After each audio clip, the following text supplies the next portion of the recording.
오늘 이제 요엘서 2장을 우리가 함께 살펴봅니다. 지난 우리가 1장에서 보았던 것처럼 이제 이 황충 재앙과 가뭄의 재앙에 관해서 조금 더 자세한 내용을 하나님이 말씀을 하시면서 여호와의 날에 있을 크고 두려운 심판을 말씀을 하시고요. 그럼에도 불구하고 하나님께서는 이런 심판을 작정하고 또 이스라엘 유다에 허락하셔서 그 심판을 실행하실 것이지만 회개하고 돌아오는 자들에게는 하나님께서 뜻을 돌이켜서 그들을 구원에 건지실 것이다 라고 하는 또 소망의 메시지도 함께 주고 계십니다.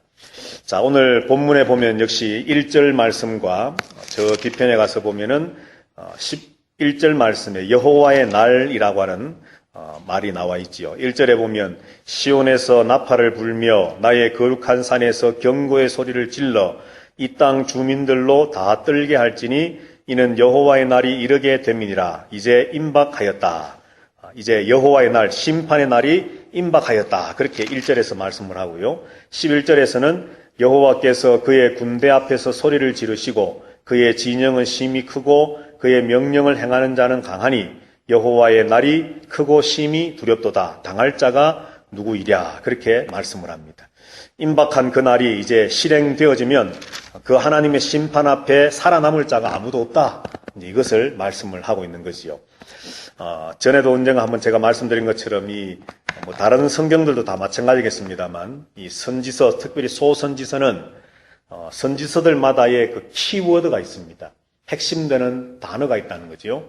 요엘서는 바로 이 여호와의 날이라고 하는 말이 키워드가 될 수 있는데, 그래서 우리가 지금 계속해서 1장부터 마지막 장 3장까지 계속해서 여호와의 날이라고 하는 이제 이 말을 따라서 말씀을 살펴보고 있습니다. 자, 1절, 2절에 방금 보았던 것처럼 이제 이 임박한 여호와의 날이 임박했는데 2절에는 그 날을 이렇게 설명을 합니다. 어둡고 캄캄한 날이요 짙은 구름이 덮인 날이라 새벽빛이 산 꼭대기에 덮인 것 같으니 이는 많고 강한 백성이 이르렀습니다. 이와 같은 것이 옛날에도 없었고 이후에도 대대에 없으리라. 그렇게 말씀을 합니다. 임박한 여호와의 날, 심판의 날이 이제 임박했는데 이제 그 심판의 날이 곧 눈앞에 닥쳤는데 그 날은 옛날에도 없었고 이후에도 없을 아주 엄청난 날이 될 것이다. 이미 우리가 1장 살펴볼 때 2절에서 보았던 말씀인데 1장 2절을 한번 보시면은 늙은 자들아 너희는 이것을 들을지어다. 땅의 모든 주민들아 너희는 귀를 기울일지어다. 너희의 날에나 너희 조상들의 날에 이런 일이 있었느냐? 없었다는 말이죠. 바로 없었던 그 날이 여호와의 크고 두려운 심판의 그 날이 임박한 그 날이 이제 그 전에도 이후에도 없을 날이 될 것이다. 자, 2절에 나와 있는 2장 2절에 나와 있는 중간에 이는 많고 강한 백성이 이르렀습니다. 여기 많고 강한 백성 누구를 의미하겠습니까? 많고 강한 백성. 1차적으로는 메뚜기 떼를 의미하겠죠. 하나님께서 심판의 도구로 사용하시는 그 메뚜기 떼를 마치 의인화해서 사람인 것처럼 많고 강한 백성이다. 이제 2장 우리가 뒤편에도 계속 보겠습니다만 계속해서 이 메뚜기 떼를 의인화해서 이렇게 말합니다. 1차적으로는 그렇지만 또 2차적으로는 실제로 이것을 또 누구를 가리키겠습니까? 바벨론을 의미하겠죠. 아수르나 바벨론. 북쪽 이스라엘을 멸망시켰던 아수르나 남쪽 유다를 멸망시켰던 이제 바벨론을 의미합니다. 그리고 3차적으로 종말론적으로는 이제 이 땅에 하나님을 대적해서 하나님과 영적 전쟁을 일으키는 사탄에 속해 있는 모든 믿지 않는 자들을 이제 또 상징적으로 의미할 수 있겠죠. 자, 그래서 여하튼 1차적으로는 이 메뚜기 재앙을 하나님께서는 많고 강한 백성이 이룰 것이다. 이런 일은 전에도 없었고 이후에도 없을 것이다. 라고 하면서 임박한 이 하나님의 심판을 이제 경고하고 계십니다. 자, 그 하나님의 심판이 어떤 심판이냐? 이미 우리가 1장에서 살펴보았었죠. 팥중이, 메뚜기, 너치, 황충이 그러면서 메뚜기 심판을 살펴보았는데 3절 이후로 이제 이 메뚜기의 심판을 좀 더 자세하게 상세하게 하나님께서 요엘 선지자를 통해서 말씀을 합니다. 자, 2절에 방금 말했던 것처럼 많고 강한 백성 군대가 이제 일어날 것이고 3절에 보면은 불이 그들의 앞을 사르며 불꽃이 그들의 뒤를 태우니 그들의 예전의 땅은 에덴 동산 같았으나 그들의 나중 땅은 황폐한 들 같으니 그것을 피한 자가 없다. 그렇게 말합니다. 이제 메뚜기 재앙과 함께 극심한 재앙, 마치 이 불이 이렇게 타스태워서 지나간 것처럼 극심한 재앙이, 이 가뭄의 재앙이 지나가는, 그래서 에덴 동산 같았던 이 땅이 황무한 황폐한 사막과 같은 황폐한 땅이 될 것이다. 그렇게 말씀을 하지요. 이미 1장 4절부터 7절 말씀에서나 또 16절부터 20절 말씀에서 말씀했던 내용을 다시 한번 이야기를 합니다. 자, 그 다음에 4절, 5절에 보면 이제 메뚜기의 모양을 이야기를 합니다. 4절에 보면 그의 모양은 맑았고, 여러분들 메뚜기 어릴 때 잡아서 튀겨서 드셔보셨으면 아실 텐데, 메뚜기의 얼굴이 말상 아닙니까? 그죠? 예, 약간 길쭉하게 말상. 그래서 참 하나님이 본인이 만드셨으니까 누구보다 잘 알겠죠. 그래서 메뚜기를 그 모양은 맑았다. 예. 계시록에서도 9장에 보면은 메뚜기 재앙을 설명하면서 기마병들, 말발굽 소리가 들리는, 그러니까 말들이 막 진격해 오는 것처럼 요한도 그렇게 설명을 하고 표현을 했는데, 요엘도 그의 모양은 맑았다. 그리고 그 달리는 것은 기병과 같다.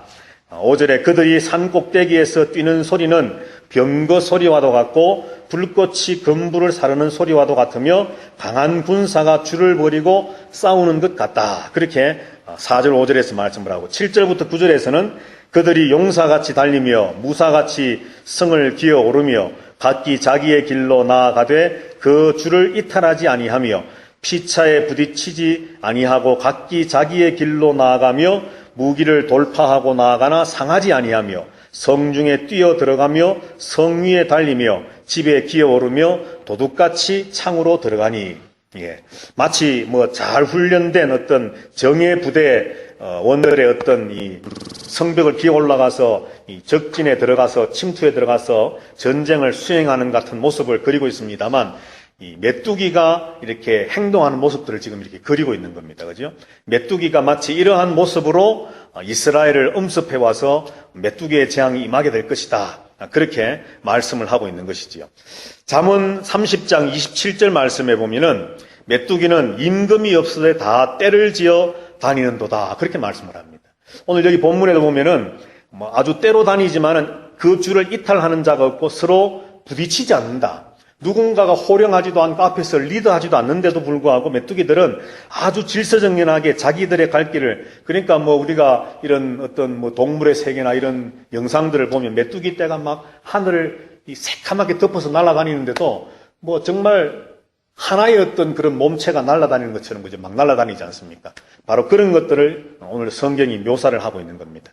자, 이처럼 하나하나 따지고 보면 아주 작은 메뚜기, 미약한 메뚜기지만 그것들이 뭉쳐서 강한 군대와 같이 하나님의 어떤 심판을 수행할 때에 그 메뚜기를 통해서 이스라엘이 큰 재앙에 빠지게 될 것이다 라고 하는 것을 말씀을 합니다.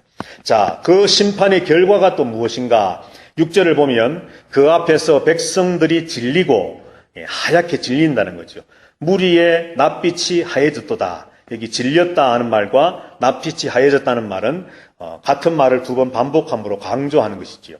자, 그 다음에 10절 말씀에 보면은 그 앞에서 땅이 진동하며 하늘이 떨며 해와 달이 캄캄하며 별들이 빛을 거두도다. 자, 신구약 성경에서 1월 성신, 해, 달, 별들이 빛을 잃고 또 깜깜해지고 땅이 진동하고 하늘이 막 종이짝처럼 이렇게 말려서 없어지고 하는 이런 것들은 전부 다 종말론적 어떤 상황을 그리는 전문적인 용어입니다. 실제로 뭐 해와 달과 별들이 빛을 잃을 수도 있을 것이고 땅이 막 진동할 수도 있을 것이고 실제적인 어떤 역사적인 사건으로도 일어날 수 있지만은 하나님께서는 어떤 하나님의 엄청난 심판을 그릴 때에 이런 언어를 사용해서 하나님은 표현을 하신다는 거죠. 자, 11절에도 조금 전에 우리가 보았지만은 여호와께서 그의 군대 앞에서 소리를 지르시고 그의 진영은 심히 크고 그의 명령을 행하는 자는 강하니 여호와의 날이 크고 심히 두렵도다. 당할 자가 누구이랴. 자, 여기서 우리가 주목해야 할 말이 이제 하나 나왔습니다. 그게 뭐냐 하면 11절에 여호와께서라고 하는 말입니다. 물론 여호와라는 말은 많이 등장을 했습니다만 여기 보면 그 군대 앞에서, 다시 말해 메뚜기 앞에서 소리를 지르시고 그 진영을 명령하시는 자가 누구라는 겁니까? 여호와 하나님이라는 겁니다. 왕은 없지만, 메뚜기 때의 왕은 없지만 실제로 바벨론 왕, 이 군대가 쳐들어오고 아수르 군대가 쳐들어와서 이스라엘과 유다를 멸망시키지만 사실 그 일들을 있게 하시고 되게 하시는 분은 여호와 하나님이시라는 것이죠. 그래서 이런 어떤 재앙이든지 어떤 외적의 침입이라든지 그래서 나라가 흥망성쇠, 어떤 나라가 일어나고 어떤 나라가 망하고 하는 그 모든 일들의 주권은 하나님께 있다는 사실을 오늘 11절이 다시 한번 우리에게 말씀을 해줍니다. 그러면서 그날은 여호와의 크고 심히 두려운 날이 될 것이다. 하나님께서 심판하시는 날이 될 것이다. 그렇게 말씀을 합니다. 자, 그래서 이 1절부터 11절 말씀까지 이 재앙에 관한 설명을 다시 한번 정리를 해보면 1차적으로는 메뚜기 재앙을 이미 말씀을 하고 있는 것이지만 조금 전에 말씀드린 것처럼 2차적으로는 아수르와 바벨론에 의한 이스라엘과 유다의 멸망이고 그리고 마지막으로는 결론적으로는 종국적으로는 마지막에 있을 종말의 어떤 심판, 하나님의 그 심판을 이야기하고 있다는 거죠. 그래서 이 요엘서가 단순히 어떤 이스라엘 백성들의 범죄 앞에 이런 메뚜기 재앙이 있을 것이다 이것만을 경고하는 것으로 끝나는 것이 아니라 오늘 이 신약 시대를 살고 있는 우리들에게도 이 말씀을 우리가 읽고 이 말씀 앞에서 경고함을 받아야 될 이유가 뭐냐 하면 바로 하나님께서 이 마지막 때에 마지막 심판을 준비하고 계신다라고 하는 그런 경각심, 이 경고를 우리는 이 말씀을 통해서 받아야만 한다는 겁니다. 자, 이처럼 1절부터 11절까지 이 심판에 관한 말씀을 하신 다음에 12절부터 17절에서는 이제 하나님께서 한 번의 어떤 유예를 주십니다. 다시 돌아올 수 있는 그런 하나님의 어떤 은혜를, 긍휼을 베풀어 주시지요. 자, 그래서 우리가 요한계시록을 공부하고 있습니다만 이런 구약 성경에 보면은 뭐 우리가 지금 화요일 날도 예레미야서를 공부하고 있고 또 수요일 날 요엘을 공부하고 있습니다만 구약의 선지서들을 읽어보면 하나님께서 계속해서 심판을 경고합니다. 엄청난 정말 무시무시한 심판을 경고하시는데 이 구약의 선지서들을 보면 바로 다음에 무슨 말씀들이 이어서 나오느냐 하면 내가 너희들이 돌아오기만 하면 내가 돌이키겠다는 겁니다. 내 마음을 바꾸겠다는 겁니다. 그런데 신약 성경으로 넘어와서 보시면 하나님께서 심판을 경고하신 다음에 심판을 행하실 때에 그런 말씀이 있을까요? 없을까요? 없습니다. 이게 차이점입니다. 구약에서는 하나님이 엄청난 재앙을 선포합니다. 그리고는 야, 너희들이 회개만 하면, 돌아오기만 하면 내가 받아줄게. 분명히 문자적으로 기록을 해놓고 계십니다. 그런데 신약 성경, 특별히 요한계시록을 보면 하나님께서 그런 심판을 이야기하시면서 단 한 번도 너희들이 돌아오면 내가 마음을 돌이켜 너희들을 받아주겠다라고 말씀하신 적이 없다라고 하는 겁니다. 그러면 차이점은 우리가 알았는데 왜 그럴까요? 왜 구약에서는 하나님께서 우리가 조금 전에 보았던 것처럼 내가 뜻과 내 생각을 돌이켜서 너희에게 내리려고 했던 재앙을 이제 다시 이렇게 중지시키겠다. 그런 말씀을 구약에서는 하시는데 왜 신약에서는 그런 말씀을 안 할까요? 그걸 알아야 되지 않겠습니까? 차이점은 우리가 읽어보면 아는 건데 왜 안 하실까? 왜 하셨고 왜 안 하실까? 그만큼 신약 시대는 이제 사실은 지금 현재는 아직도 은혜 받을 만한 때요, 구원의 때가 남아있는 것처럼 보이지만 마지막 실제로 하나님의 심판이 딱 시작되어지고 그것이 진행되어지면 더 이상의 하나님은 기회를 주시지 않는다는 사실입니다. 기회를 주시는 것은 지금 교회를 통해서 하나님을 믿는 성도들을 통해서 복음이 증거되고 있는 지금이 마지막 기회라는 거죠. 그죠?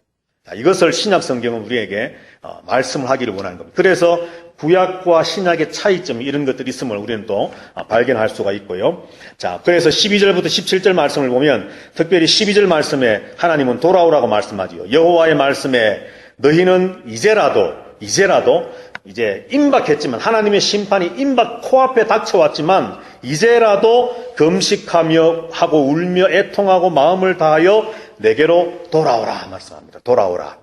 13절에 돌아오되 이렇게 돌아오라고 말씀하지요. 너희는 옷을 찢지 말고 형식적인 어떤 누가 봐도 어떤 진정성이 없는 그런 것이 아니라 마음을 찢으라는 겁니다. 너희 하나님 여호와께로 마음을 찢고 돌아오라. 하나님은 은혜로우시고 자비롭고 노하기를 더디하시고 인애가 크시사 뜻을 돌이켜 재앙을 내리지 아니하시나니.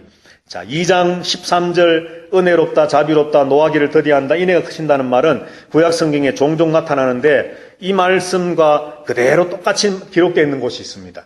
소선지서 중에서. 어딜까요, 여러분? 요나서지요, 요나서. 거기에 보면은, 요나서에 보면은 니느웨 성을 향해서 하나님께서 그렇게 말씀을 합니다. 요나를 통해서. 자, 여하튼 간에 하나님은 은혜롭고 자비로우시고 노하기를 더디하시고 인애가 크셔서 뜻을 돌이켜 재앙을 내리지 아니하시는 하나님이시기 때문에 마음을 찢고 여호와께로 돌아오라 그렇게 말씀을 합니다. 자, 그러면서 이제 15절부터 17절에서 그런 돌아옴이 어떤 일부분의 몇몇 사람들에 의해서 되어지는 것이 아니라 온 국민 이스라엘 유다 백성 전체가 하나님께로 돌아와야 될 것을 말씀을 하지요. 15절에 보면 너희는 시온에서 나팔을 불어 거룩한 금시기를 정하고 성회를 소집하라. 백성을 모아 백성들 그 모임을 거룩하게 하고 장로들을 모으며 지도자들이지요. 어린아이와 젖먹는 자들까지도 이 어린아이 갓난아기들까지도 다 불러 모아서 그 금식 회개하는 성회에 소집하라는 겁니다. 심지어는 신랑을 그 방에서 나오게 하며 신부도 그 신방에서 나오게 하라. 구약의 율법에 보면은 하나님께서 전쟁터에 이스라엘 백성들이 나갈 때에 전쟁터에 나가야 할 20살 이상의 그 남자 장정들이 다 군대에서 이렇게 차출을 되어서 전쟁터에 나가야 되는데 20살이 넘어도 전쟁터에 나가는 데에 이렇게 제외되는, 예외될 수 있는 특권을 누리는 사람이 있었습니다. 누굴까요? 새신랑입니다. 새신랑. 그죠? 신명기의 말씀을 보면은, 또 레위기의 말씀을 보면은, 새신랑들은, 금방 결혼했으니까 그 신혼의 허니문의 달콤함을 또 누리라고 전쟁터까지도 하나님께서는, 참, 지금 나라가 망하느냐, 흥하느냐, 이 지금 내 민족이 죽느냐 사느냐라고 하는 그런 기로의 전쟁도 새신랑만큼은 하나님이 제외를 시켜주셨어요. 그런데 오늘 본문에서 신랑도 그 방에서 나오게 해라. 신부도 그 신방에서 나오게 하라. 예외가 없다는 겁니다. 지금 하나님 앞에 회개해야 될 일에 하나님의 이 여호와의 날의 심판이 임박해서 코앞에 닥쳤는데 하나님께로 돌아오고 마음을 찢고 회개해야 할 그 일에는 그 누구도 제외되고 예외가 있을 수 없다는 거지요. 자, 그러면서 17절 말씀에 특별히 여호와를 섬기는 제사장들을 향해 말씀을 합니다. 낭실과 제단 사이에서 울며 이르기를 하나님 앞에 눈물로, 영적 지도자들이 눈물로 회개하고 하나님 앞에 기도하고 백성들을 이렇게 어떤 미스바에 모여있는 이스라엘 백성들처럼 그런 회개로 하나님께로 돌아오라 그렇게 말씀을 합니다. 자, 그러면서 17절에 보면 세 가지를 말씀을 하는데 여호와여 주의 백성을 불쌍히 여기소서 하나님의 긍휼을 구하는 거지요. 두 번째는 주의 기업을 욕되게 하여 나라들로 그들을 관할하지 못하게 하옵소서. 그러니까 구원을 의미합니다. 구원. 이방 백성들이 이 하나님의 기업된 이 백성들을 욕되게 하여서 이 하나님의 백성을 그들의 손에 관할당하지 아니하도록 우리를 건져주십시오. 그 다음에 세 번째가 어찌하여 이방인들로 그들의 하나님이 어디 있느냐 말하게 하겠나이까. 그래서 하나님이 이스라엘 백성을 건져주심을 통해서 하나님의 그 영광이 나타날 수 있도록 해주십시오 라고 하는 것을 구하라는 것이죠. 자, 그런데 오늘 우리가 주목해 보기를 또 원하는 말씀이 아까 11절이 여호와라고 하는 말을 통해 하나님의 주권을 우리가 보았던 것처럼 오늘 우리가 14절 말씀을 한번 생각을 해보려고 합니다. 14절. 자, 14절에 보면 우리가 시작할 때, 요엘서를 시작할 때에 이미 제가 한번 언급했던 내용인데요. 주께서 혹시 마음과 뜻을 돌이키시고 그 뒤에 복을 내리사 너희 하나님 여호와께 소제와 전제를 드리게 하지 아니하실는지 누가 알겠느냐라고 말씀을 합니다. 너희가 회개하고 마음을 찢고 하나님께로 돌아오면 인애롭고 은혜롭고 자비로우신 그 하나님께서 마음과 뜻을 돌이켜 재앙을 심판을 하시려고 했던 그 뜻을 돌이켜서 도리어 복을 주실 것인데, 그런데 그 복을 지금 뭐라고 설명을 합니까? 하나님께 제사 드리게 한다라고 말하지 않습니까? 하나님께서 뜻을 돌이켜서 복을 내리시는데 그 복의 진짜 핵심이 뭐냐? 바로 소제와 전제를 다시 하나님이 받으시겠다는 겁니다. 받으시겠다. 오늘 이 요엘서를 보면 요엘서에서 말씀하는 복은 세 가지를 이야기합니다. 그 첫 번째가 뭐냐 하면 하나님께서 이 재앙을 중단시키겠다는 겁니다. 중단시키겠다. 그 다음 두 번째는 이제 2장 18절부터 다음 주에 우리가 보겠지만은 하나님께서 메뚜기 재앙으로 말미암아 또는 가뭄의 재앙으로 말미암아 모든 농작물들이 초토화되고 땅이 완전히 황폐화된 그것을 하나님이 다시 회복시키신다는 겁니다. 다시 열매가 맺혀지고 다시 땅이 회복되어지고 짐승들도 생물들도 살아가는, 그래서 이스라엘 백성들이 다시 소생하게 되어지는 은혜를 주시겠다는 겁니다. 그런데 재앙을 멈추시고 이렇게 하나님의 어떤 심판 재앙으로 말미암아 병들었던 것들, 황폐했던 것들 다시 회복되어지는 것도 복이라고 말씀하지만 오늘 하나님이 단적으로 말씀하는 복이라고 말씀하는 것은 14절에서 복과 바로 연결해서 말씀하고 있는 것은 바로 제사를 다시 받으신다는 거죠. 이미 1장에서 우리가 지난 시간에 보았던 것처럼 하나님이 제사를 더 이상 받지 않으시겠다 말씀하시므로 이것은 하나님과 이스라엘 백성들의 관계가 끊어져 버렸음을 말하는 거거든요. 이스라엘 백성들이 아무리 그럴듯하게 제사를 드리고 있어도 하나님은 그 제사를 받지 아니하시므로 이제 나와 너희들은 상관없다, 관계가 끊어졌다라고 말씀하시는데 이제 너희들이 전심을 다해서 마음을 찢고 회개하고 돌아와서 하나님 앞에 긍휼을 구하면 하나님은 다시 이스라엘의 제사를 받으셔서 관계 회복을 시켜주시겠다는 거예요. 그래서 요엘서에서 말하고 있는 재앙을 멈추시고 땅을 회복시키시고 또 살아갈 수 있는 어떤 식량들을 하나님께서 이렇게 공급해 주시는 것도 회복이고 복이라고 말씀하지만 요엘서가 우리에게 이 말씀하기를 원하는 진짜 하나님의 복을 우리에게 말씀해 주는 건 바로 하나님과의 관계 회복입니다. 관계 회복. 이것을 하나님은 요엘서를 통해서, 그래서 여호와의 두렵고 심히 떨리는 날, 심판의 날이 있을 것이지만 그 두렵고 떨리는 날이 누구에게는 두렵고 떨리는 날이 되지 않을 수 있는데 누구에게냐? 하나님과의 관계가 계속해서 유지되어져 가는 자들에게는 그 날이 결코 두렵고 떨리는 심판의 날이 아닐 것이다 라고 하는 것을 가르치려고 하는 말씀이 바로 요엘서 말씀이라는 거죠. 자, 그래서 오늘 우리는 2장 1절부터 17절 말씀까지를 한번 살펴보았습니다. 1절부터 12절까지는 심판의 내용을 말씀을 하고 12절부터 17절까지는 하나님께서 다시 그들이 회개하고 돌아오면 하나님께서 돌이키셔서 그들을 받아주시겠다는 말씀을 합니다. 자, 그래서 이런 심판이 여호와의 주권에 의해서 실행되고 있음을 우리는 다시 한번 깨달아야 되겠고, 그리고 하나님과의 관계가, 영적인 관계가 하나님 안에서 정상적으로 바로 이루어진 자들은 이 두렵고 떨리는 심판의 날 앞에서도 무서워하거나 두려워하거나 또는 불안해할 필요가 없다는 것이죠. 이것이 바로 요한계시록도 동일하게 말씀하는 것 아닙니까?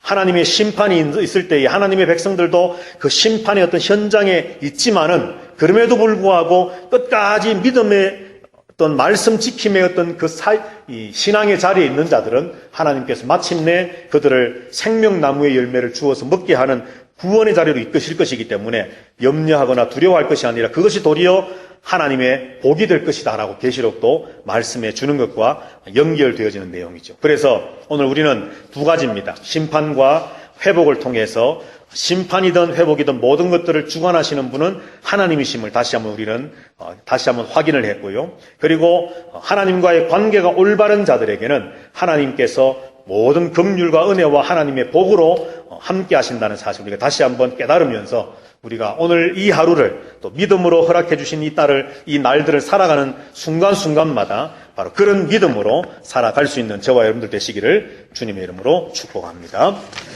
기도하십시다.